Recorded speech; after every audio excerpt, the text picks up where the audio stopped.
Hello again, everyone, and welcome back to the Beyond Pain podcast with myself, Joe LaVacca, and Joe Gambino.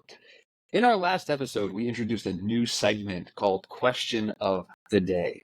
And we realized that we had a lot more to say on hypermobility and training, which was the inspiration for this episode. However, you'll see that the question of the day also leads us down a deep tangent on when to push through pain with our training and what to look out for. So today's episode is sort of a double episode on programming and pain, when to push, as well as our continuation on the hypermobility topic that was introduced in our previous episode. We hope you enjoy this episode and all future episodes of the Beyond Pain podcast. And if you do, please remember to like and comment, and most importantly, share this podcast with someone who you think it could help. Without further ado, here is our episode on training with pain, as well as hypermobility. Welcome to the Beyond Pain podcast with your host, Joe Gambino and Joe LaVacca. Join the two Joes, two physical therapists, as they discuss how to navigate the uncertainties of pain so you can move beyond it and get back to the activities you love most. This podcast is for Joe, and their guests to share their clinical thoughts and ideas based on their collective clinical experiences. Can this information be for you? Maybe, but we cannot know for sure. Therefore, it is always worth talking to your healthcare provider to make the best decisions in your care before you implement anything on this podcast. And please use common sense. Welcome back into the Beyond Pain podcast. I am one of your hosts, Joe Gambino, and I'm here with the lovely and good-looking and fresh Joe LaVacca. He's sitting right across the screen from me. You can find us on Instagram. I am at Joe Gambino DPT, and LaVacca is at @strengthmotion_PT. And I'm actually having a really hard time with this intro because I haven't stood it in at all for podcast recording. I think it's throwing me off a little bit, Joe. Well, just to give some, if this is the first episode people are listening to, Joe is standing up because we just did a posture episode last week, and it sparked his interest to just keep changing positions during the show. So we got a whole new look at Joe today. We actually see what's on the other side of the hat brim. I love That's it. right. Yeah. You got any stickers underneath here? No. I think Only this stickers on one's the top. stickerless. This hat. Stickerless. Might be one of the first Gambino hats without a sticker. That's correct. It is. I think it's the only hat that I have without a sticker. It's 1000% accurate. But yeah, it's back to the intro. So you can find us on Instagram. We'd love to connect. Please reach out. The show is on YouTube at Cups of Joe _PT. We still have not changed it. And you can also find the show on Instagram, Beyond Pain Podcast, there as well. There's an application form if you are interested in working with us. Please do so. And we're about to jump into our second week doing this segment, the question of the day. So if you do have questions, please feel free. You can send them to us by Instagram or wherever you want to reach out to us, and we can certainly add them into this. But today's question of the day, Joe, comes from another one of my clients, Morgan. And the question is, how do you know when to keep pushing or when to pull back with your training? I'm assuming it's, revolving in and around pain, but just in general, maybe even not with pain. I think we can talk about it in one of two ways. So when do we push in our training, and when do we decide to pull back? Great question. Really liking the new segment so far. When I typically encourage people to think about sticking with a plan, and I'm going to say that's push forward, it's going to be dependent on, first and foremost, pain, because that's probably what they're coming in to see us for. I'll typically go into that idea of what is tolerable, all right? Tolerable to me is a much better barometer than numbers, because I don't know what a 3 is. I don't know what a 6 is. And I really have no way of really guiding people through that process. So I would say if your pain is tolerable, that's a good start. If when you're working out and you have rep 1 or mile 1 or minute 1, and your form looks a certain way on rep 1, mile 1, minute 1, well, then if your pain is tolerable, your form should stay the same. I shouldn't be able to see your pain in your movement. No one should be coming up to you in the gym or stopping their run, pulling their headphones out, being like, can we help you? Because you look terrible, right? So I want to make sure that stays consistent. And probably another little objective marker I'll tell people is, how's your breathing? Are we gasping? Are we holding our breath? Do you find that you're grunting, right? These can be signs that maybe we're pushing through pain that is not tolerable. The next one is, I think, one that you've spoken about on the show before. How are you feeling when you wake up the next day? For people in pain, acute or chronic, I fully expect you are going to be moving and rehabbing, working out, and waking up in pain, because that is how you came into me. So I do not think that there's any magical thing I'm going to do that's going to override that. Here's what I think is interesting about the next day pain or morning pain or stiffness. Does it resolve in 30 to 60 minutes? Does it gradually get better over the course of that first hour? If it doesn't, then maybe we want to look back at reprogramming some of these variables with reps and sets and maybe volume to some degree. So that's where I would say, big picture, I try to guide people. The maybe last thing I'll add is that it's really hard to then also get reacquainted sometimes with what you would expect soreness-wise after a workout or after a run. So I think there may be a little bit more collaboration needed and back and forth needed to give you guys some nuance. But that's a big picture overview of what I would kind of guide people on day one. Yeah, I like that a lot. With pain, I like the idea of tolerable pain being something for someone to kind of hold on to, as far as something very, very measurable for them. Because sometimes people will say to you like, "Oh, I don't know along my scale. It's such a hard thing." I'm actually a big fan of scale. I think if people are usually pretty accurate with it because it is their scale. But there definitely are times, and I'm not sure I don't think I have like, oh, if they say this to me, I know. But I think there's in an interaction with somebody, even virtually, as we're having conversations, there are certain things that are said that will hint to me that their scale may not be accurate. They might be overly sensitive to their scale. And they're like saying it's a 6 or a 7, but they don't really, I think we talked about this one episode, when they give you these high numbers when they don't have that type of pain, is almost like a call for help. Sure, yeah. So if you're giving me these really high numbers and maybe they don't really understand the scale, or they're just not too sure because they've been in pain for so long that it feels a little higher to them. There are things that will help me kind of understand, like, oh, okay, well, they're telling me it's a 6, but I have a feeling that 6 is tolerable for them, right? Maybe on another scale, right? Like it could be a 4. I'm not going to change their scale, but maybe 6 is tolerable. Well, I really like what you said to me, Joe. So now we can maybe work with the 6, and we can toy with the 6, and then we can see what the response is. So just like you said, I look at a 24-hour window. I also look at a 48-hour window, and I look to see how things are going. And if there's nothing, no pain, no soreness, no whatever, you feel great, automatic progression. If you have no pain, there's no issues, you can increase whatever you progressive overload however you want. If there is pain, I usually tell people try not to make it more than 10% at a time and only change one variable, either intensity, the reps, so the volume changes, but only for one exercise, or like a really, really small change so you can cache. Okay, hey, I made this small change, felt good. Next session, add another change, felt good. Add another change, ooh, a little sore. So pain, low level, fit within the pain guidelines. Okay, great. We found a good spot. Maybe we should stay here and the tissues acclimate. We're not going to progress it. So small changes allow you to find, because if you make a whole bunch of changes and there's a flare up, you have no idea what caused it. So I like small changes there. There is probably one caveat I will leave, because tolerable pain is in general perfectly fine for both of us. This come across clear from our conversations on the podcast. I do think that there are times, and why we should be paying attention to how you feel is because there are times where you can be working through low level pain, but it can still make things worse or not better. So typically, if we're toying with pain, you should see some sort of change in the benefit after some time, right, if we're going through the rehab process correctly.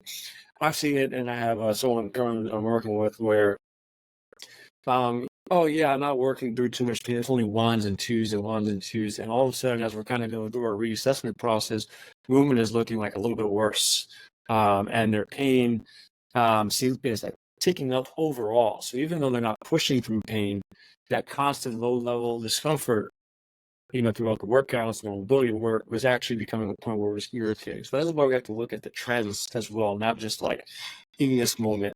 Because if that's the case, then you have to respect pain a little bit more than someone who just has chronic pain and they're just kind of afraid to move, and we need to really kind of push through some of that pain to get them over the hump. So I think there's sometimes working through pain is always the number one thing for us to go through. So I just Yeah, I think that's an interesting point.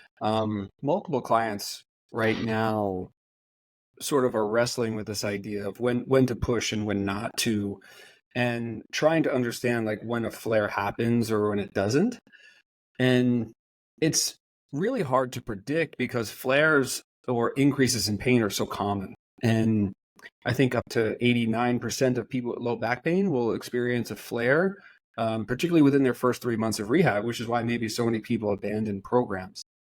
So I guess with that being the case, and us both having like similar rules of like, hey, if you're working through a 1 and 2 and 1 and 2, which is what I always tell my client, and then we see a sudden spike, how then would we kind of make sense of that for them? Or how have you made sense for that of, because then we can't go much lower than a 1 or 2, or will you really encourage them to really seek pain-free things at that point? So at that point, in this particular situation, it was a seek of pain-free and working through it. And so the way I describe it to him is, right, like, we don't just, like, pain is not just the only thing to look at, right? We're looking at function and movement, right? So we had an assessment and we looked at movement and we did things on our call that reduced pain. So we're just going to like kind of double down on this. We have movements that make you feel good. We're going to just do this like 1,000 times a day. And the only goal right now for these next couple of weeks is to bring down pain. And that worked, right? We brought down pain. Now we're back to kind of like exploring some pain, but we have very clear goals. These are the ranges of motion in particular we're trying to desensitize. If these things are feeling worse, you need to back off. If these things are getting better, then we can keep pushing and we can keep going the route, and the pain is not going to be an issue. So we're now tying pain to a movement, right? That is like clear. If we can like, like in this case, right, like the last thing we were working at is if his arm was at his side and he was to externally rotate his shoulder, it was like barely doing it. He was like, oh yeah, that's like a 3 or 4 level pain. So he's been doing 1s and 2s with his like workouts. We're back to pressure to some degree. So he was able to hang from a bar for the first time in a long time for 10 seconds with no pain. And then when I asked him, like, okay, when you do that now, how is he? He's like, oh yeah, I can do it, no problem. There's no pain. So at that point now, playing around with these 1s and 2s is perfectly fine because those things are getting better. Where in the beginning, the movements you were trying to improve were getting worse. The pain was starting to pick up, so his baseline pain was coming up. So now I think when we can tie it to something, it's more tangible for that person, but we're also now taking pain and function, putting them together. So instead of just looking at one thing, we're looking at 2 things. And if one thing is here, but the other one's getting better, perfect. I think once we start looking at it that way, it becomes more beneficial for that person. Yeah, finding that objectivity is really key. I'll often say, like, how do you know you're safe, right? How do you know you're okay? And the analogy I kept using, which has been 50-50 hit or miss, which disappoints me, is the Inception analogy. If you guys have seen the movie Inception, they have that token to know when they're back in reality and not dreaming anymore. So, for Leo, it was the spin the top. I maybe I've said this in previous weeks, but I do like this idea of what is something tangible that you can hold on to. Maybe it's a movement, maybe it's, a thought, maybe it's sleep, maybe it's this, maybe it's that. But how do you know you're safe to move forward? Having that token has been individual for each client, but I think finding it is really, really important.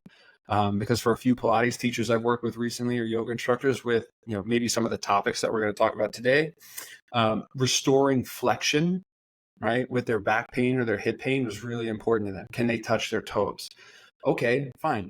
That's going to be our test. So once we restored toe touch, if there were any questions about hey, should I keep pushing? Is this too much? Is this too little? It was like, hey, just check your toe touch, right? When you came in and you were really flared up, you didn't have your toe touch. When we did a couple of things, we were able to restore it. We were able to maintain it. So if you're kind of questioning it, what's your toe touch look like? Oh, okay, it's still there. It's safe. Yeah, okay, cool. Let's do another couple of reps or maybe keep it here. Get more data for a week or two and see what happens. Versus, hey, you know what? Oh man, that feels real tight. I think I only have to stop at mid shin. Okay, well then this is something that definitely is sensitizing. Let's get ahead of it. Let's stop it, modify it now. So yeah, that objectivity I think is really important. Yeah, I love that. And I think really what we're saying here is that if you have something that feels somewhat sketchy and you're like, oh, there's something kind of going on here, you're either going to kind of hold where you are, or if it gets really bad, you're going to want to back off a little bit. And if nothing's really bugging you, you're good to just keep putting on the gas pedal, and your body's going to let you know when you kind of start to push it, and then you just reevaluate now, and you maybe find like I like the term rating of perceived symptom, right? So we're trying to find instead of using exertion, we're using symptoms. So as you start to build up, and at this volume, my symptoms come on. Well, now we can play with that, and we can use progressive overload protocols around that symptom so we can build up tissue tolerance. And that's really what you're working at. And I like to, when I'm explaining it to somebody, right, we're looking at how do we start to use the actual exercises, even though it's a fitness thing, how are we using it as a tool? It's like an extension of the rehab process, so to speak. I like that.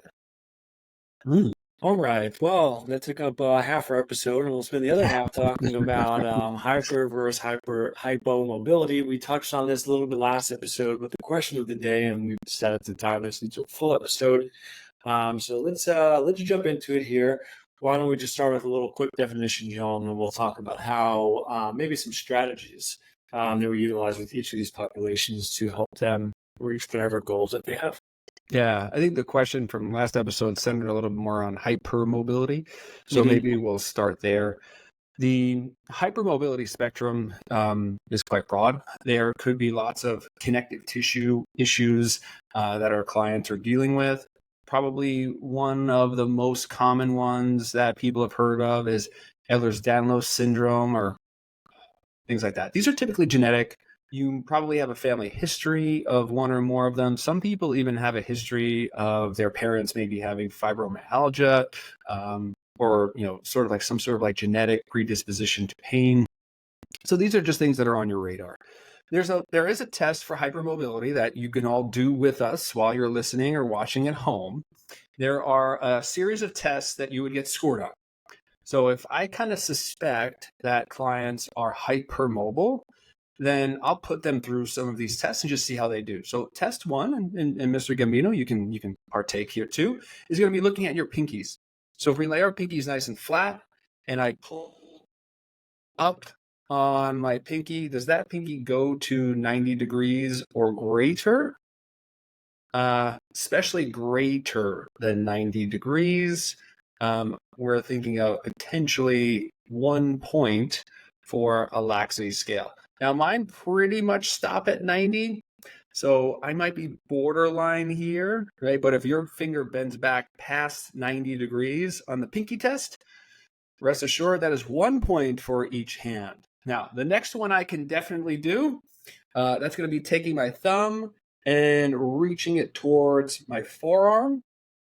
So I might be borderline on the pinky one, but I can very easily get my thumb to my forearm. So that means when your wrist is bending, I'm going to overpressure my thumb, get that to the forearm. I definitely have at least 2 points there.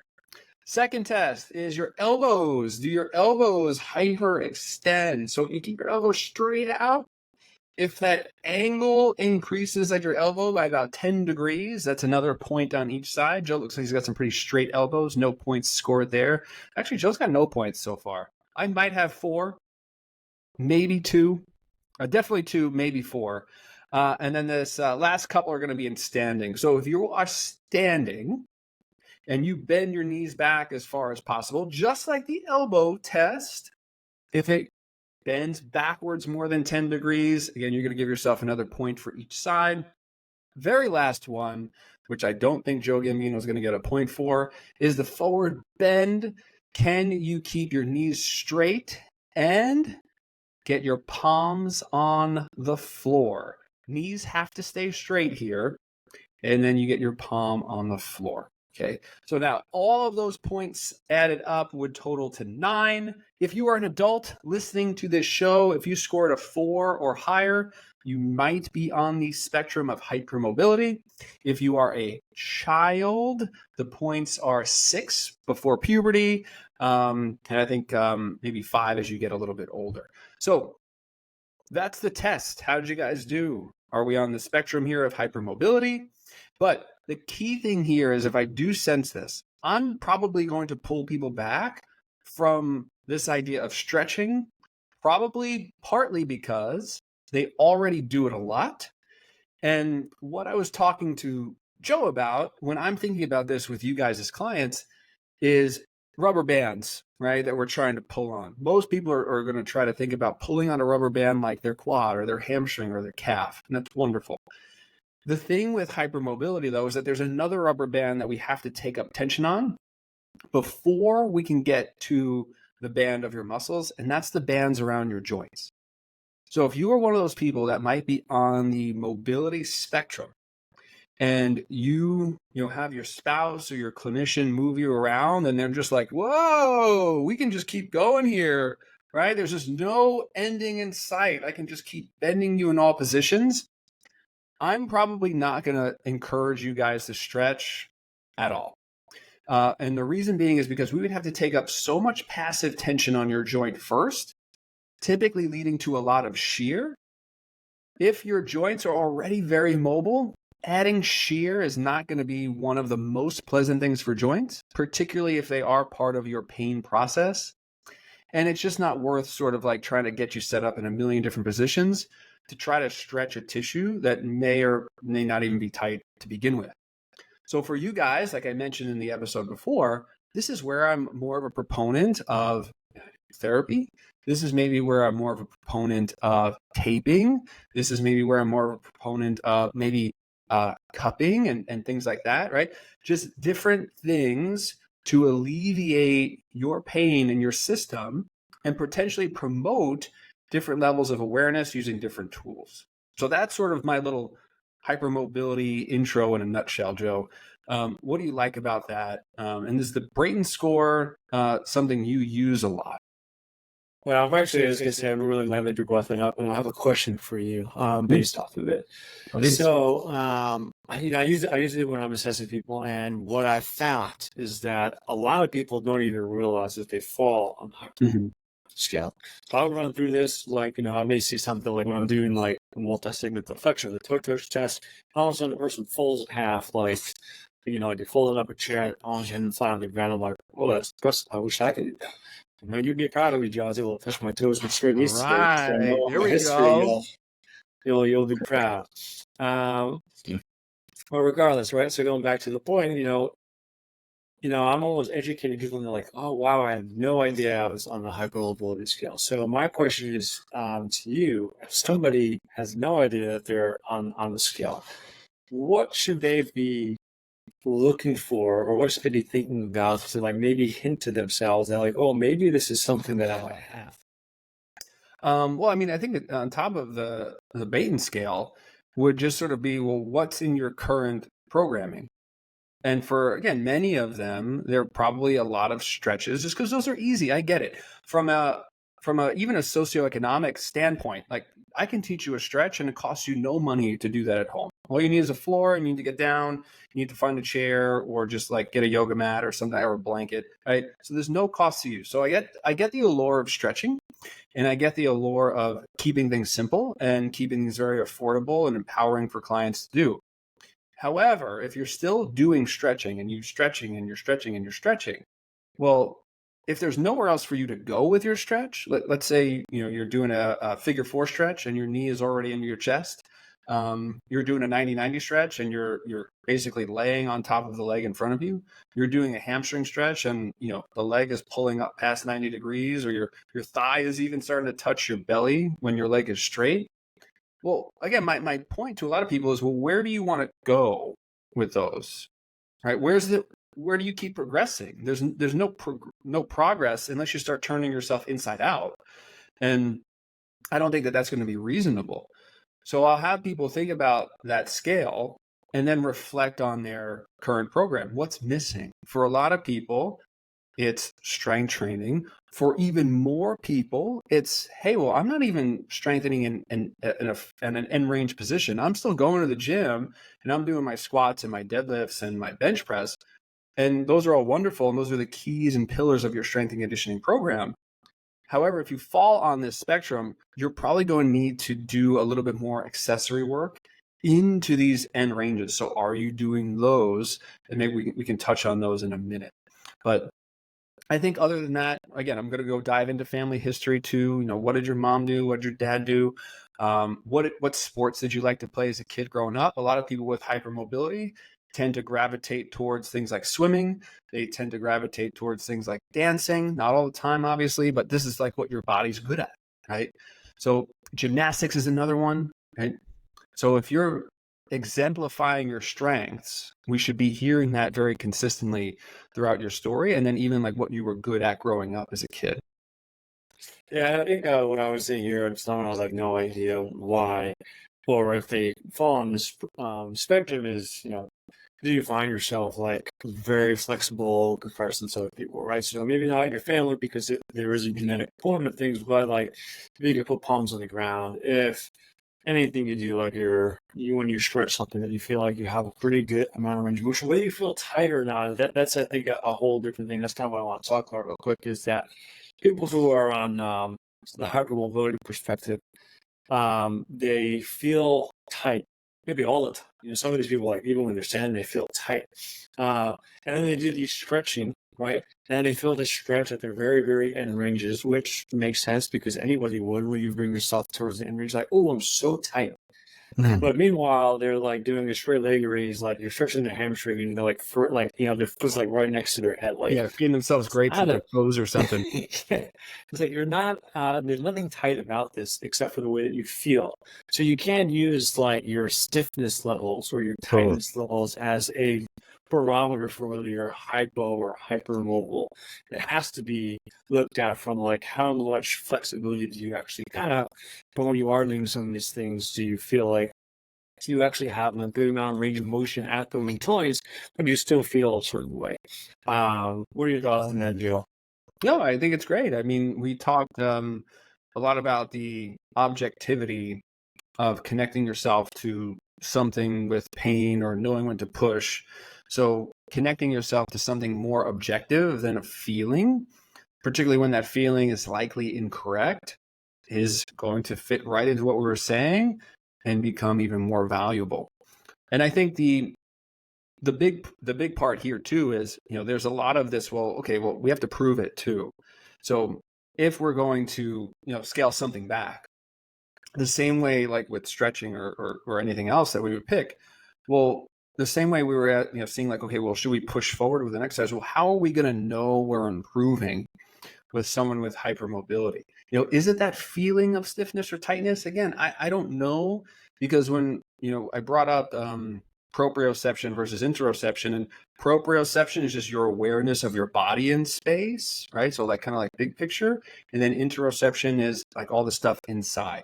So if I meditate and I say real quiet, I can hear myself breathe and I can hear my heartbeat. That's sort of like an example of interoception. But so is this feeling of tightness.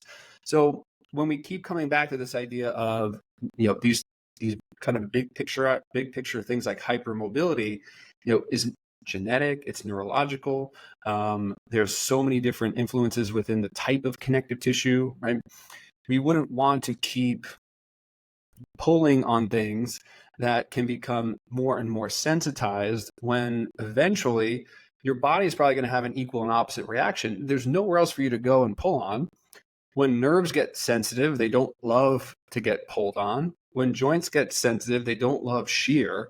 And then here we are maybe, exemplifying the two things that could be contributing to someone's pain by doing all these end range stretches, which is why I think isometrics are a much better entry point for people. Finding people who can influence you into that FRC system that Grayson Strange was talking about so much, that Joe and I practice. We need those sort of end range control ideas rather than maybe some end range, stretching or more expansion ideas. Yeah, I like that a lot. And then just on your point about like progress, right? Like, how do you know, like, especially in this population, like progress is happening? I think you need to tie it to goals or something in their life that they're trying to get back to. If you're just looking at like just your tightness alone in like a vacuum, or just your ability to do like one movement in a vacuum, very hard to know progress is being made. So you have to tie it back to something. So whether it's like, can I get into this yoga position? Like, that's something you want to get to, or if you're like strength training on this, you wanted to see this happen in the gym. I had somebody who was kind of sounded like that. We didn't do an assessment. We haven't gone there, but she sounded like she was on a hypermobility ish perspective and like pole dancing, right? But she felt like she was really straining to get into some positions at like, where she's getting, I don't know whether it was her end range or not, but like those are the things that you want to see correlate, right? Like, okay, you're doing these things in the gym to stretch or to load or to strength train to feel better. You should see it carried over to the actual things that you want to do. And I think that if you tie it to something, since that's something objective, going back to that, then you'll know if you're making progress or not. But if it's just like a very general, I'm just doing this for health, or I just don't feel a little less stiff, and there's nothing to tie it to, which is not wrong, right? You're just exercising to be healthier. You're just looking to see if you can, it's almost more performance driven when you start to attach it to something. Yeah, absolutely. Oh, I like that. It's like maybe we could do a part 2 of this with more hypermobility in mind. But I think that was a good sort of recap on our hypermobility ideas. What do you think? I think that's it. I think we'll leave it at where it is today. So that will be the end of today's episode. And John, I love you. I love you. Listeners, we love you. And if you made it this far into the episode, extra love for you.